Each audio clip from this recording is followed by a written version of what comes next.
En 2014 se ejecutaron 64.000 desahucios por hipotecas no pagadas en España. 10 años después, el discurso público principal sobre la vivienda no se centra tanto en la compra como en los alquileres, que han subido un 58% entre 2013 y 2023. Un dato que contrasta con el 0,06% de viviendas afectadas por la ocupación, según las denuncias interpuestas en 2022. Pero intereses políticos, mediáticos y comerciales han logrado que cale la idea y el miedo a la ocupación. Soy Silvia Cruz La Peña. Hoy en El País, del relato del antidesahucio al de la antiocupación en una década.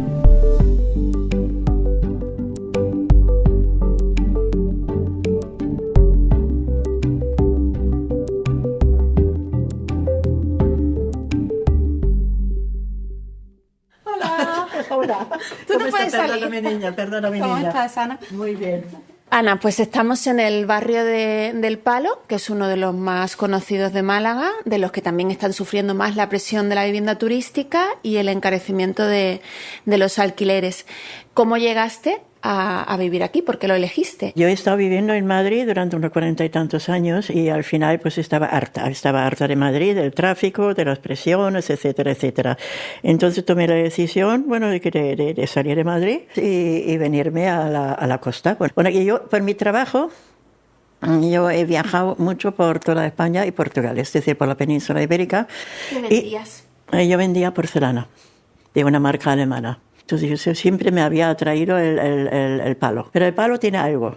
Desgraciadamente, hoy en día el palo se está convirtiendo en un caso casi imposible de vivir. La subida de los precios de los alquileres, la proliferación de los pisos turísticos, es que esto ya sí que clama al cielo. Pero sigue teniendo todavía su aquel. Tiene todavía un algo que lo distingue de otros barrios de aquí de Málaga, ¿no? Bueno, ahora en este momento, por lo que yo tengo entendido, hay 1, 2, 3 solares en los que se van a construir edificios solamente para uso turístico, con apartamentos para uso turístico. Es que clama al cielo, de verdad que clama al cielo. Y ahí no puedes hacer nada en absoluto. Por muchos manifestantes que hay y por muchas voces que hay en contra, no puedes hacer nada en absoluto. ¿En qué momento te das cuenta de que el discurso del miedo a la ocupación empieza a calarte? Empiezo a darme cuenta y pensar, pero ¿qué es lo que hay detrás de todo esto? Cuando están empezando a bombardearte con los anuncios, tanto de las compañías de seguros hogar, que te incluyen una cláusula por el caso de que si tu casa está ocupada, ellos se ocupan, no sé de qué se van a ocupar, porque si la policía no consigue echarlos, ¿qué va a hacer la compañía de seguros? Es que cogen unos francotiradores y es que no sé qué es lo que van a hacer, no sé de qué forma. Pero claro, eso se repite ahora últimamente con demasiada frecuencia. Bueno, entonces en un momento determinado me puse en contacto con una amiga que es abogada y entonces esto me decía, hombre, pues podría ser que sí, que hay algunos casos, pero esto ocurre con demasiada poca frecuencia, es decir, que tal y como lo están pintando, que esto no es cierto. Los ocupas los ocupas tontos no son, es decir, que si ocupan algo, generalmente han estudiado el caso, es que no se acercan a una casa y van viendo, ¿está vacío el piso? Bueno, pues me meto. Claro, que esta gente, cuando ocupan algo, es que se aseguran primero de que el piso esté vacío. Yo creo que en este caso es que hay que ir un poquito más lejos también. Y hay que ir, un chaval joven o una chavala joven, ¿no? Entre 20 y 30 años. Hoy en día no se pueden independizar de casa de sus padres porque tienen sueldos míseros. Tienen sueldos de 800, 1.000, 1.200, 1.500 euros. Y veis que los pisos de alquiler es que no encuentras pisos de alquiler, que aquí en Málaga, por lo visto, de momento hay 18 pisos que van a menos de 650 euros al mes. 18. En una ciudad de 600 y pico mil habitantes. Entonces, pues claro, yo creo que ahí también hay gran parte del problema de los ocupas. Ana, hace una década después de la crisis de 2008, que hubo toda esa ola de desahucios que salían continuamente en los medios de comunicación. ¿Cómo vivió usted esa época?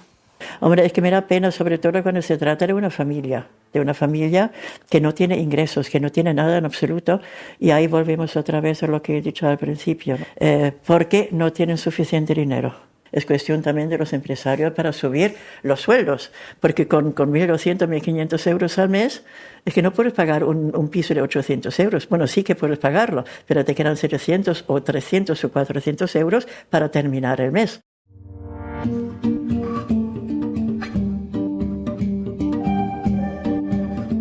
Hola, Patricia.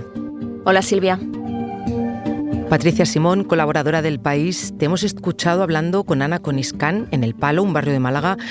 Me ha llamado la atención, Ana, porque busca informarse para comprobar si sus temores sobre la ocupación son ciertos. No es una actitud muy común, ¿no, Patricia? Desgraciadamente, en general, no, porque la ciudadanía confía en la información que recibe por sus canales de confianza y no suele tener tiempo ni el hábito de contrastarla, especialmente en cuestiones como las ocupaciones, ¿no? Que se ha construido todo un discurso en torno a ellas que apela a las emociones del miedo y de la inseguridad en el entorno que precisamente nos hemos dado para sentirnos protegidos, como es el hogar. ¿Siempre ha estado tan presente la ocupación en la opinión pública como ahora? Hay casos de ocupación y eso es lo primero que siempre hay que decir. Y en concreto, según las denuncias interpuestas en 2022, las ocupaciones afectan al 0,06% de las viviendas en España. Por lo tanto, sí es un problema real para quienes lo sufren, pero también hay una alarma social desproporcionada que es resultado de una década de sobrerepresentación mediática, de anuncios de alarmas en prime time y de una instrumentalización política que tenía inicialmente como objetivo opacar, entre otras cuestiones, la verdadera emergencia en torno a la vivienda que vivíamos hace 10 años y que provocó que decenas de miles de personas se movilizasen para impedir los desahucios.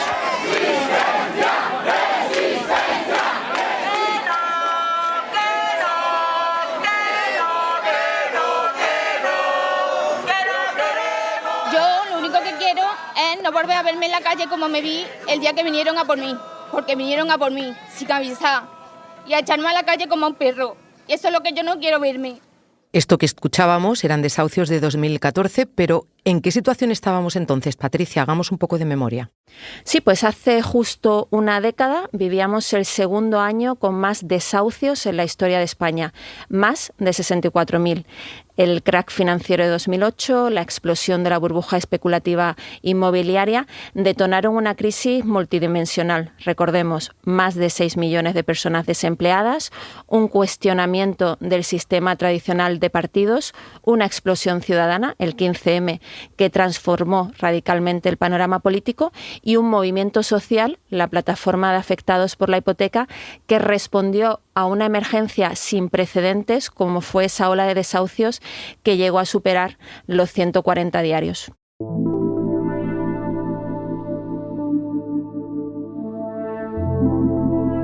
Les aseguro que no le he tirado un zapato a este señor porque creía que era importante quedarme aquí para decirles lo que les estoy diciendo. Pero este señor es un criminal y como tal deberían ustedes tratarle. No es un experto. Los representantes de las entidades financieras han causado este problema.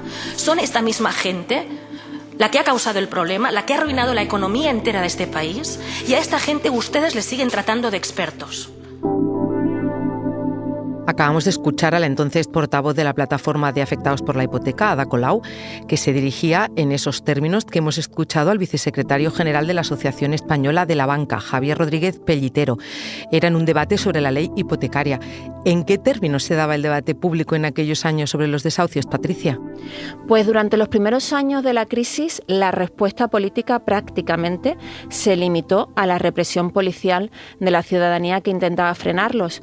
Por ello, la plataforma de afectados por la hipoteca reunió más de 1 millón de firmas en apoyo a una iniciativa legislativa popular que proponía la paralización de los lanzamientos, como también se conoce a los desahucios, la aprobación de la dación en pago retroactiva. Recordemos que la gente se quedaba con la deuda de la hipoteca aunque perdiera la casa. Sí. Y por último, la regulación del alquiler social de las viviendas municipales vacías para que estas familias desahuciadas tuvieran donde vivir. ¿Y qué acabó pasando con aquella propuesta de ley? Pues justo unas semanas después de que la PA la registrase, el Tribunal Europeo emitió una sentencia en la que declaraba ilegal la ley hipotecaria española porque contenía cláusulas abusivas contra el consumidor. Una sentencia que respaldaba esa iniciativa legislativa popular, pero que ante la negativa del PP de aprobarla y también de reunirse con los activistas antidesahucios, pues estos comenzaron a practicar los escraches a políticos, ¿no? Como la entonces delegada del Gobierno de Madrid, Cristina Cifuentes, que acusó a Ada Colau de apoyar a grupos proetarras. Para entonces ya el debate en los medios de comunicación se planteaba en términos dicotómicos. Estaban quienes entendían los desahucios como resultado de una emergencia social que la Administración debía solventar, y quienes responsabilizaban a los afectados por haber contratado hipotecas, como se decía mucho entonces, ¿no?, por encima de sus posibilidades. Y sobre todo vimos en las televisiones una campaña muy fuerte de criminalización de los activistas por el derecho a la vivienda. ¿Y se aprobó finalmente aquella ley para frenar los desahucios? Bueno, se aprobó, pero con requisitos más restrictivos, lo que facilitó que en 2014 pues todavía hubiese esos 64.000 desahucios que decíamos al principio, ¿no? Pero ya había un cambio de tendencia que luego se afianzó, y fue que la mayoría de esos desahucios no fueron por impago de hipotecas, sino porque no podían asumir las mensualidades del alquiler.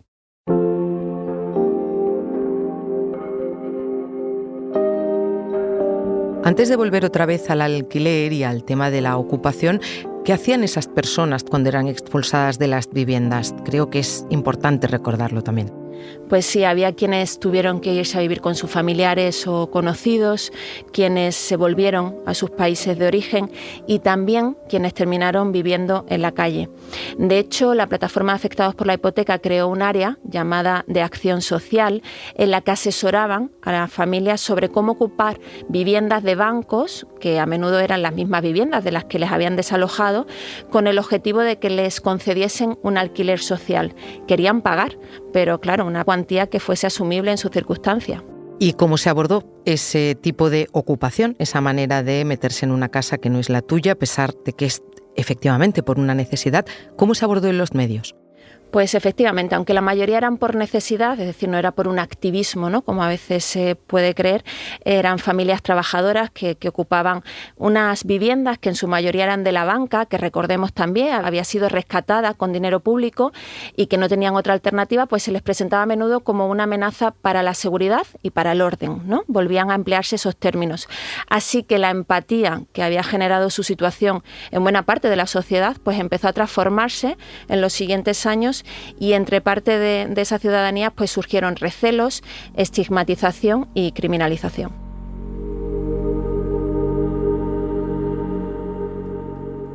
2015 fue el primer año considerado de recuperación económica y empieza a reducirse efectivamente el número de desahucios. ¿Cómo evoluciona el discurso sobre la vivienda a partir de ese momento? Pues es interesante repasar la hemeroteca, porque ahí nos encontramos que a la vez que se respira ya un alivio por la recuperación económica, a la vez se va perdiendo el interés, ¿no?, por las situaciones de vulnerabilidad que siguen viviendo miles de familias, uno para poder afrontar la hipoteca y cada vez más para poder pagar un alquiler. De hecho, como decíamos, se interpreta como un síntoma positivo el encarecimiento del precio de la vivienda, que sobre todo afecta a los alquileres en los centros urbanos y en las regiones turísticas. Ya estábamos en ese escenario. Mientras cada vez son más habituales las noticias alarmantes sobre las ocupaciones, un relato que se reforzó enormemente con los anuncios de alarmas de seguridad.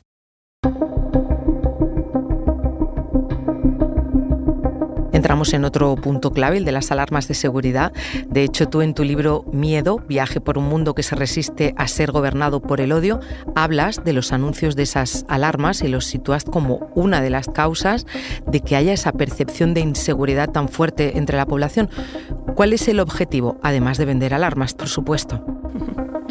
Pues los programas de televisión y de radio con más audiencia empezaron a emitir anuncios para vender estas alarmas en los que se presentaba como un peligro inminente, ¿no?, la ocupación, los robos incluidos con violencia sexual, pese a encontrarnos en uno de los países más seguros del mundo, y esto lo tenemos que repetir porque a veces se olvida, ¿no? Veníamos de una reacción solidaria que, como decíamos, habían promovido, ¿no?, los movimientos vinculados con el 15M, con las mareas, con un discurso afín a estos movimientos. Podemos Podemos logró un resultado absolutamente inesperado en las elecciones europeas y las candidaturas municipalistas del Cambio pues llegaron a ayuntamientos tan importantes como el de Madrid o el de Barcelona. Y la respuesta de los poderes conservadores fue aplicar un discurso muy duro del miedo, en el que participaban esos anuncios de alarmas, la criminalización y estigmatización de los activistas y sobre todo el señalamiento de las personas pobres y extranjeras, que eran las más afectadas por los desahucios y por tanto las más abocadas a tener que ocupar como objeto de ese miedo. Y a partir de ahí, de ese momento que estás describiendo, Patricia, ¿qué es lo que pasa? Pues pasan muchas cosas interesantes que ahora nos parecen muy lejanas, ¿no? Por una parte se impulsa a Ciudadanos, que se presenta como esa nueva política, como la alternativa a Podemos, ese orden, ¿no?, dentro de la novedad. De hecho, en 2017 su líder, Albert Rivera, propone una enmienda a la Ley de Seguridad Ciudadana para que la policía pueda entrar, registrar e identificar a los ocupantes de un edificio sin necesidad de una orden judicial, algo que nos recuerda a la ley de la patada en la puerta, ¿no?, de Corcuera. Sí. También lanzó una campaña llamada Stop Ocupas, que relacionaba la ocupación, los narcopisos y los ayuntamientos del Cambio, y también se opuso a propuestas de ley para mejorar el parque de vivienda pública y los alquileres sociales, que en España en ese momento y aún hoy representan el 2,5%, mientras que la media en Europa es del 9,3%. Ahora seguimos hablando, Patricia. Enseguida volvemos.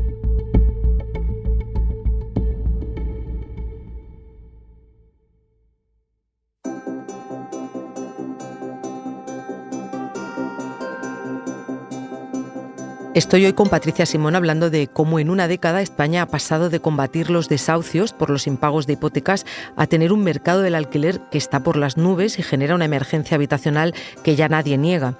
Me has hablado también, Patricia, de cómo han contribuido los partidos a crear un clima que entiendo que es el que ha impulsado o propiciado la aparición de las empresas de ocupación, ¿no?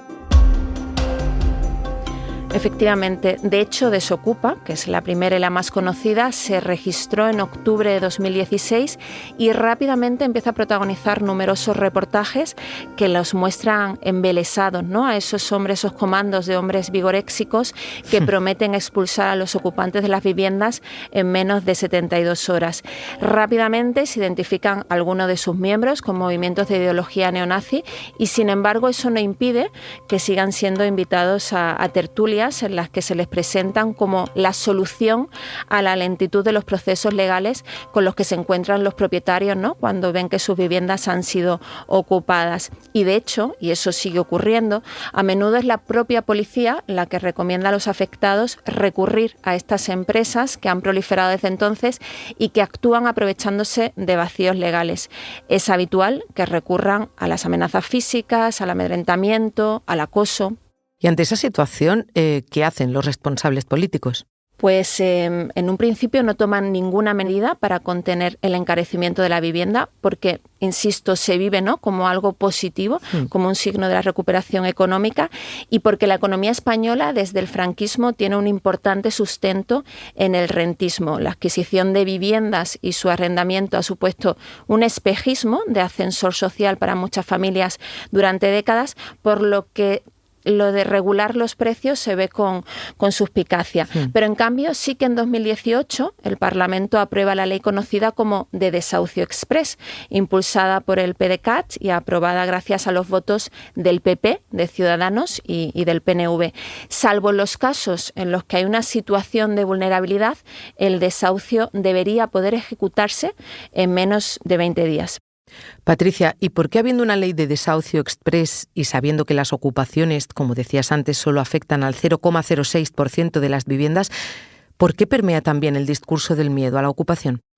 Porque es una cámara de eco perfecta. Si desde hace una década llevas viendo en la televisión historias terroríficas sobre ocupas, despertándote y oyendo anuncios sobre el gran riesgo que tienes de sufrir tú o tus seres queridos una ocupación y escuchando continuamente debates políticos sobre esta cuestión, basta con que te cuenten la historia de un conocido que tardó meses o años en conseguir un desalojo para que nuestro sesgo de confirmación refuerce ese temor. De hecho, según un informe de Political Watch, 198 iniciativas parlamentarias han abordado la ocupación en esta legislatura, mientras que el alquiler social solo se ha tratado en 54 iniciativas.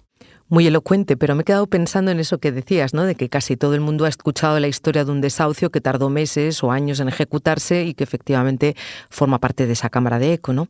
Y es que por eso también cala, porque aunque son pocos los casos, efectivamente hay desahucios que tardan tiempo en ejecutarse porque puede haber menores o personas en situación de vulnerabilidad o de dependencia en las viviendas y porque las administraciones no están dando alternativas a estas personas donde vivir. Pero también a causa del atasco que arrastran los juzgados y que afecta a todas las causas que llegan a ellos y a veces por la falta de celeridad de parte de la judicatura. Todo ello contribuye a amplificar la dimensión real de la problemática y, de hecho, la ocupación ahora mismo también perjudica a las propias personas que tienen que recurrir a ella por imperiosa necesidad, como me explicaba Andrea Jarabo, que es responsable de comunicación e incidencia política de la ONG Provivienda. Además de los problemas de inestabilidad, miedo, infravivienda que pueden sufrir estas familias, que por cierto están en su mayoría encabezadas por mujeres, hay cuestiones prácticas que suponen una doble victimización, por ejemplo, la penalización en el acceso a la vivienda pública. Hay algunos reglamentos que impiden entrar en registros de vivienda pública a aquellas personas que han ocupado una vivienda sin título legal. Y claro, ahí nos hacemos la pregunta de cómo pretendemos que salgan de la situación de exclusión si penalizamos las alternativas, ¿no? Necesitamos ver este problema desde las políticas como un problema de exclusión residencial y pobreza, claramente. En este sentido, Jarabo recuerda que en 2023 se aprobó la Ley del Derecho a la Vivienda, cuya aplicación depende en gran medida de las comunidades autónomas y que permite poner tope a los precios en las zonas tensionadas, entre otras medidas. Pero recuerda que el alquiler está empobreciendo a 4 de cada 10 hogares, de los cuales 250.000 cuentan con ingresos medios, es decir, no son hogares con pocos ingresos. Es decir, la vivienda en alquiler ahora mismo profundiza los problemas de las personas más vulnerables y empobrece a las clases medias, por lo que las medidas a adoptar tienen que ser estructurales. Patricia, me has dado mucha información, has abordado varios flancos, todos espinosos. Para recapitular, en estos 10 años, ¿cómo crees que ha cambiado la mirada sobre el asunto que estamos tratando?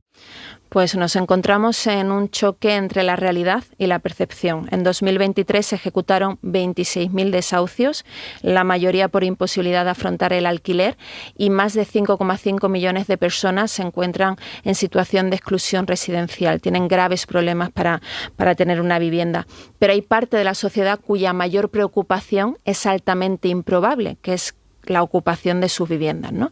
De nuevo estamos viendo cómo frente a los hechos y los datos, los relatos pueden construir temores que son muy lucrativos para sectores como el de la seguridad privada, el de la tecnología de la vigilancia y el control social, otros que se han creado al calor de este temor a la ocupación, como son las agencias de alquiler, ¿no? Empresas que prometen el pago de los arrendamientos a cambio de gestionarlos, sí, por supuesto, ¿no? De un porcentaje de la mensualidad, y que en algún caso ya han llegado a reconocer que no podrían hacer frente a estos impagos si se lleva a cabo una huelga masiva de alquileres, como están proponiendo varios movimientos vinculados con el derecho a la vivienda.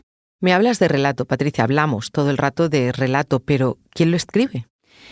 Pues estamos viendo cómo son fundamentalmente, no solamente en España, pero muy especialmente en España, partidos de derecha y de ultraderecha los que azuzan ese miedo a la ocupación para ganar votos, y para ello la vinculan con la inmigración, que es su otro trampantaojos, y otros fantasmas como la amenaza a la propiedad privada que intentan asociar con los partidos progresistas, ¿no? De hecho, por eso es difícil encontrar testimonios como el de Ana, que escuchábamos al inicio, el de personas que se alertan ante ese machaque contra la ocupación y averiguan por su cuenta qué hay detrás. Sé que encontraste un caso en esa línea, pero algo distinto, el de Agatha Gregory, una mujer que tenía su propia empresa de cosmética, con una vida laboral estable, que vive en un bloque de pisos en el barrio malagueño del Pedregalejo, donde hay varios que son propiedad de bancos y están ocupados. A ella intentaron entrarle un día, pero su reflexión final no fue precisamente la de tener miedo. Vamos a escucharla. Yo sinceramente pienso que a nadie le gustará la sensación de ser ocupa. O sea, yo no creo que... O será un porcentaje muy pequeño de personas las que ocupen y estén felices con esa decisión y vivir de esa manera. Esto eran casas vacías de banco. Además, otra cosa, o sea, si tú eres propietaria y no quieres que te ocupen tu vivienda, entonces, vale, alquílala.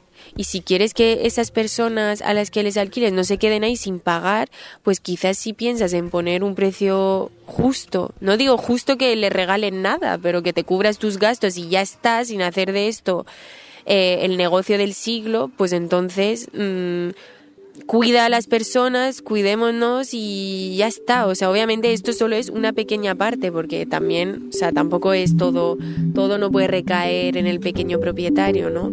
Claramente, Patricia, más que el miedo, es la utilización del miedo lo que es clave en esta historia. Volveremos a hablar pronto. Gracias. Gracias a ti.